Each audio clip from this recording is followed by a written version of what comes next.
مجلس کے درمیان اگر وہ کوئی شخص مجھے گالی دیتا ہے تو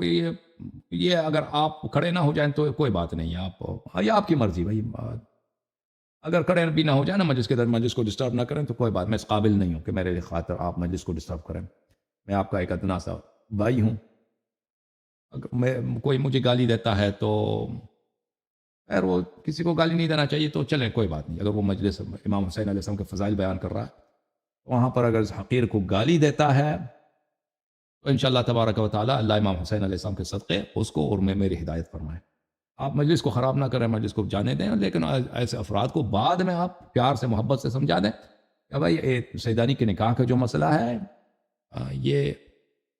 اس کا جواب گالی نہیں ہے، اس کا جواب یہ ہے کہ آپ یہ ذاکر حضرات اپنا علم آگے لائیں، ان سے گفتگو کریں، دلیل لائیں کہ یہاں پہ لکھا ہے کہ بھائی اہل بیت علیہ السلام نے فرمایا کہ نکاح حرام ہے، اس کا طریقہ کار یہ ہے۔ اوکے، تو یہ اب پاکستان میں یہ رواج ہے کہ بہت ساری جگہ مجلس کو ڈسٹرب کرتے ہیں نا لوگ، کہ وہ کسی نے خامنی کو اگر برا کہا تو اس کے سامنے کھڑے ہو کے اس کے مجلس کو ڈسٹرب کرتے ہیں، پورا مجلس ہی خراب کر لیتے ہیں۔ لیکن مجلس میں غلط باتیں ہوتی ہیں، غلط باتیں ہوتی ہیں، اگر غلط بات واقعہ اگر کوئی مجلس ایسا ہے کہ اس کی ساری باتیں شیطانی ہے نا تو اس مجلس میں جانا ہی حرام۔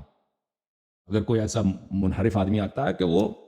باتیں اس کی حرام، اس طرح مجلس میں نہیں جانا چاہیے۔ اگر مجلس میں مثلا وہ باتیں صحیح کر رہا ہے عالم دین یا ذاکر صاحب باتیں صحیح ہے، بیچ میں ایک دو جملے اس سے غلط ہو جاتے ہیں جہل کی وجہ سے یا بھول کی وجہ سے، یا اس مجالس میں جانا چاہیے ایسے مجالس میں،